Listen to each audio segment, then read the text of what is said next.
My daughter called her nanny Mama, and she called me by my first name. We hired Clara when my baby girl Lily was just half a year old. The transition back to my career was looming, and I desperately needed someone I could depend on. Clara arrived with a file full of glowing letters and over a decade of professional childcare experience. She had this calm, nurturing way about her, and Lily was drawn to her immediately. I thought I had struck gold. I felt I had found the ideal arrangement for our family. For the first 12 months, everything seemed perfect. Clara would send me sweet pictures throughout the day, meticulously documenting every nap and mealtime. She was strict about our family's routines, which I appreciated. She seemed to truly cherish Lily, and I was so relieved to have found someone so dedicated. I paid her significantly more than the going rate. I wanted her to feel valued and stay with us long term. I gave her birthday presents, Christmas bonuses, and paid time off for holidays and sick days. I treated her with the warmth of a family member, because in my eyes, she was helping me raise my child. The first real shift started when Lily began to form her first words. Her very first word was Dada, which made my husband's heart swell with pride. I was eagerly awaiting the moment she would say, Mama. Every evening, I would come home from work, sit with her, and repeat, Mama, over and over, hoping she would copy me. She never did. Instead, Lily's second word was Clara. At first, I tried to rationalize it. Clara was with her for 40 hours a week. It made sense that she would learn her caregiver's name first. It stung a little, but I convinced myself it was just a natural part of the process. Then came a Saturday morning that seared itself into my memory. Lily was about 1.5, sitting in her high chair while I made breakfast. She looked at me and asked, in her clear little voice, Where, Mama? I smiled, feeling a surge of happiness. I'm right here, sweetie, I said. Lily shook her head, pointing toward the door. No, where Mama? Where Clara? My heart plummeted. I asked her, Lily, who am I? She looked at me, her face completely blank, and said my first name. Just like that, like she had been saying it for weeks. That afternoon, I called Clara and asked her to come over after work. I told her we needed to talk. She arrived an hour later with a confused look on her face. I did not waste time with pleasantries. I asked her directly if she had been teaching Lily to call her Mama. Clara did not try to deny it. She said Lily had started calling her that on her own, and she felt it would be cruel to correct the child. She claimed it was common for kids to call their caregivers Mama. I asked her why Lily called me by my first name instead. Clara paused. She said she thought it would be less confusing for Lily if we had separate titles. Since Lily already called her Mama, it made sense for me to be called something else. I asked her if she understood that I was Lily's mother. I asked her if she knew she had taken a title that was not hers to give. I asked her if she realized she had stolen something I could never get back. Clara rolled her eyes at me. She actually rolled her eyes while I was confronting her. She said I was overreacting. She said it was just a word, and that many children have multiple mother figures. She said I should be glad Lily had someone who loved her so much. I fired her on the spot. I told her to leave her key and never come back. She looked stunned. She said I could not fire her for something so insignificant. She said Lily would be heartbroken. She called me emotional and irrational, telling me I would regret it when I calmed down. I did not calm down. I opened the front door and waited. Clara gathered her things slowly, as if hoping I would change my mind. She warned me I would never find someone as good as her. She said Lily would forget me even more now that she was gone.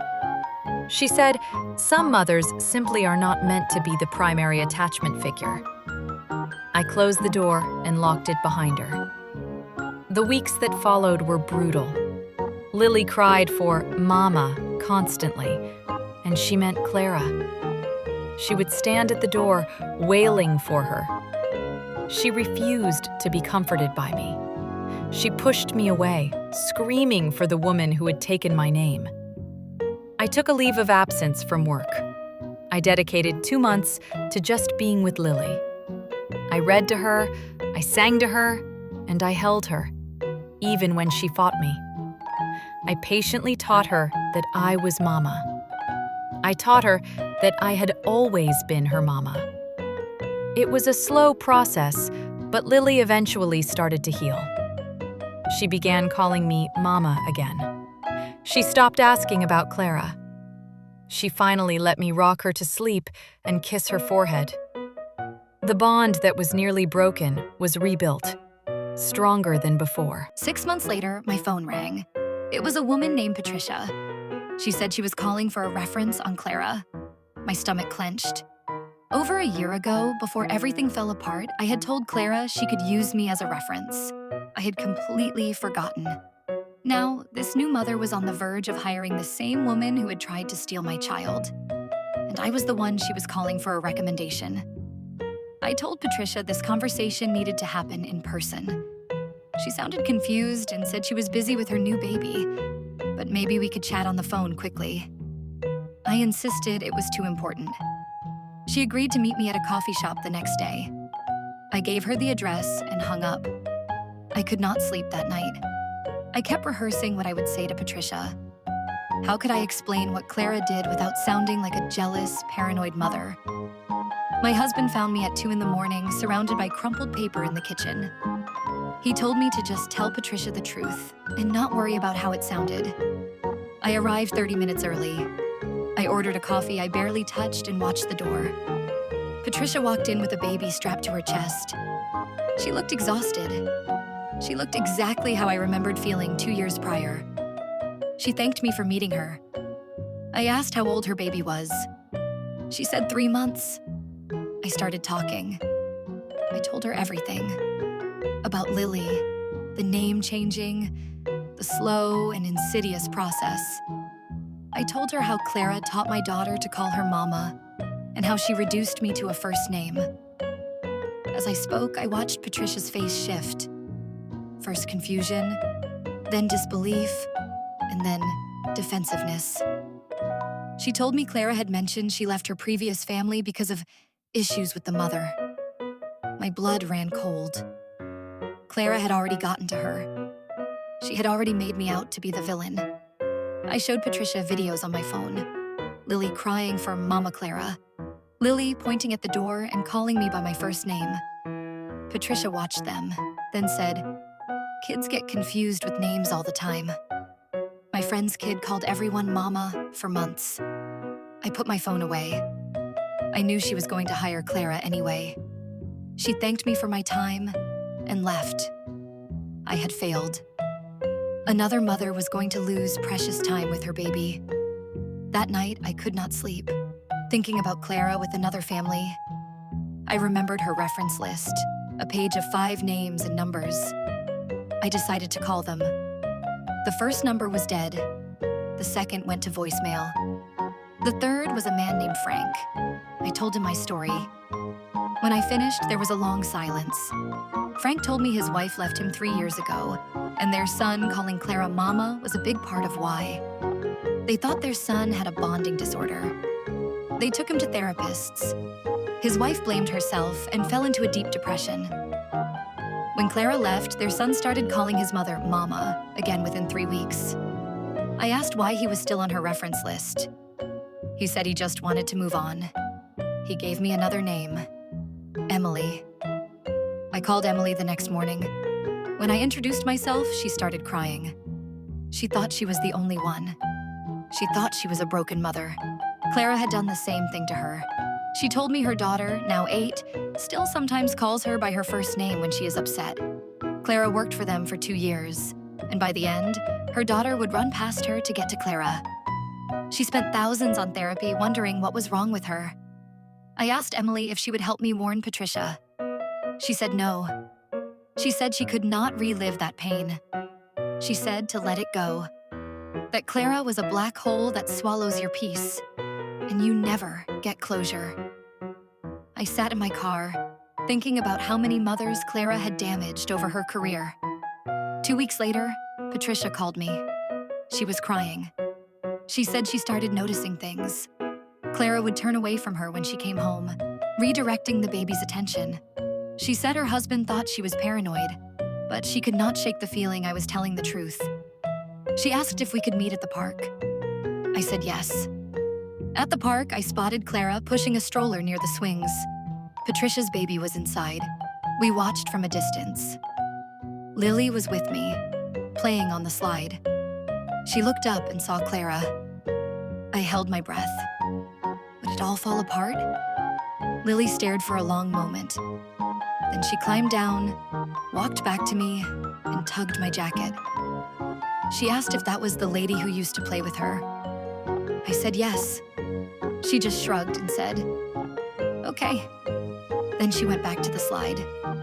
A wave of relief washed over me. Clara had no power over her anymore. That night, I decided I was done being quiet. I wanted to write about what happened. I wanted to post it in local parenting groups to warn other mothers. My husband warned me it might get messy if Clara found out. I said I did not care. I spent 3 days writing and rewriting my story. I was fair, but brutally honest. I wrote about the warning signs, redirecting a child's attention away from the mother, and using the title Mama for themselves. I posted it in 5 different forums using my real name. It went viral within the week. My inbox overflowed with messages from other mothers thanking me. Some said they had similar experiences with other nannies. 3 more families reached out privately, telling me Clara had done the same thing to them, but they were too ashamed to speak up. One woman said her 10-year-old son still had attachment issues from what Clara did. Patricia messaged me 4 days later. She fired Clara. She caught her coaching the baby to reach for her instead of Patricia. 2 weeks after I posted my story, a woman named Sarah from a neighboring town emailed me. She said Clara had applied to work for her, and she found my post. She said the references sounded great, but after reading my warning, she noticed red flags in how Clara talked about previous families. Days later, another mother named Michelle reached out. She said she reported Clara to a nanny registry that tracks complaints. She hoped it would protect other families. I sat at my kitchen table reading these messages, tears streaming down my face. Maybe speaking up had mattered. A week later, an envelope arrived from a law firm. I opened it with shaking hands. It was a letter from Clara's lawyer, threatening to sue me for defamation unless I removed all posts and paid $20,000 in damages. I called my husband. He came home early, and we sat reading the letter over and over. That night, we had dinner with his cousin, who is a lawyer. She told us that truth is a complete defense against defamation, and I had multiple witnesses. She offered to write a response letter for free, explaining why the lawsuit had no merit.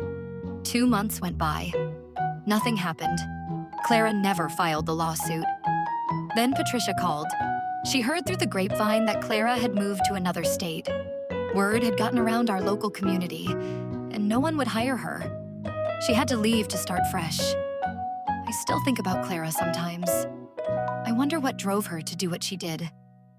Did she really believe she was helping, or was it always about power and control? My therapist says it can be both. She might have truly cared about the children while also needing to be the most important person in their lives. But that does not make what she did any less wrong. Lily is 3 now, and she is thriving. She calls me Mama without any hesitation. Sometimes she mentions the lady who used to watch her, but she does not remember her name. Our current babysitter is wonderful.